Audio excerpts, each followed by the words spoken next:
નમસ્તે મિત્રો, કેમ છો બધા? આશા રાખું છું કે તમે બધા મસ્ત હશો અને સ્વસ્થ હશો તમારી જિંદગીમાં. તો ચાલો એક ફરી નવી રેસીપી લઈને આવી ગઈ છું તમારી સમક્ષ. આજે આપણે બનાવીશું કાચી કેરીની લોંજી. એકદમ ટેસ્ટી, હેલ્ધી છે અને ઝટપટથી બી બની જાય છે, કારણ કે આપણે આ ગોળ નાખીને બનાવીએ છીએ એટલે તે હેલ્ધી પણ છે. કેરીની સિઝન જાય તેના પહેલાં ફટાફટથી આ લોંજીને તમે બનાવી શકો છો અને 2 મહિના સુધી તમે ફ્રીજમાં પણ સ્ટોર કરી શકો છો. તો ચાલો બનાવવાની શરૂઆત કરીએ. તેના માટે મેં કાચી કેરી લીધી છે.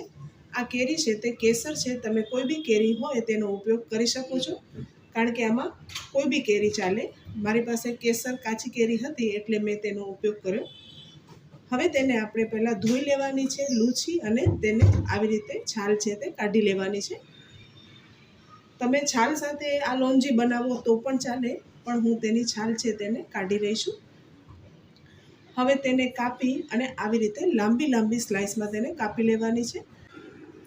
લોંજી હોય તેને આવી રીતે લાંબી સ્લાઇસમાં જ કાપવામાં આવે છે, એટલે હું તેને લાંબી સ્લાઇસમાં કાપી રહી છું. તમે જોઈ શકો છો, નથી જાડી ચીરી નથી મોટી, તેવી આપણે કટ કરવાની છે કેરીને. હવે એક સાઈડ આપણે એક કઢાઈ લઈશું. એમાં 2 ટેબલ સ્પૂન જેટલું તેલ નાખીશું. તેલને સરસ ગરમ કરી લેવાનું છે. તેલ છે તે આપણું સરસ ગરમ થઈ ગયું છે. હવે 1 ચમચી આપણે જીરું નાખી દઈશું એમાં, અને અડધી ચમચી આપણે તેમાં હિંગ નાખીશું, અને અડધી ચમચી આપણે અજમો નાખી દઈશું. હવે જીરું સરસ તતડી ગયું છે અને અજમો પણ સરસ રીતે થઈ ગયો છે. હવે અડધી ચમચી આપણે જે કલોંજીના બીજ આવે તે નાખીશું. કાંદાના બીજ કહેવાય, તેનો ઉપયોગ કરવાનો છે. આના વગર લોંજી છે તે અધૂરી છે. હવે આપણે જે કેરીને કટ કરીને રાખી હતી તે કેરી છે તે નાખી દેવાની છે, અને થોડીક વખત આને આવી રીતે સાતળવાની છે તેલમાં. એનાથી બહુ જ સરસ સ્વાદ આવે છે. ઉપર હલકી હલકી શેકાઈ જાય એટલે તેનો સ્વાદ બહુ સરસ આવે છે. હવે સ્વાદ અનુસાર મીઠું નાખી દેવાનું છે, અને ફરીથી તેને થોડી વખત આવી રીતે શેકવાની છે. ગેસની ફ્લેમ છે તે આપણે મીડિયમ રાખવાની છે. સ્લો પણ નથી રાખવાની અને ફાસ્ટ પણ નથી રાખવાની. હવે આપણે અડધા કપ જેટલું અંદર પાણી નાખીશું. તમને વધારે રસો જોઈતો હોય તો તમે વધારે પાણીનો ઉપયોગ કરી શકો છો. હવે અંદર આપણે હળદર નાખી દઈશું અડધી ચમચી, અને 1 ચમચી ધાણા જીરું નાખીશું, અને લાલ મરચું નાખી દેવાનું છે. જેટલું તીખું જોઈએ તે પ્રમાણે આપણે લાલ મરચાંનો ઉપયોગ કરવાનો છે. સરસ રીતે તમે જોઈ શકો છો. હવે આપણો રસો સરસ થશે. હવે ઢાંકી અને તેને થવા દઈશું.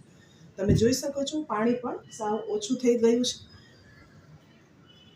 હવે ગોળ નાખી દઈશું.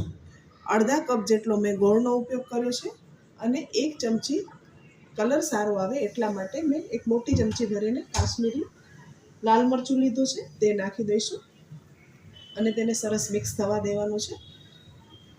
તમે જોઈ શકો છો હવે કેરી એકદમ સોફ્ટ થઈ ગઈ છે. આપણી એકદમ સરસ ચડવા દેવાની છે કેરી, અને ઓલમોસ્ટ આપણી લોંજી રેડી છે. તો મિત્રો, તમને મારી આ કેરીના લોંજીની રેસીપી કેવી લાગી કમેન્ટ કરીને મને જરૂરથી કહો. અને વિડીયો જો સારો લાગ્યો હોય તો વિડીયોને લાઇક, શેર અને સબસ્ક્રાઈબ કરવાનું ના ભૂલશો.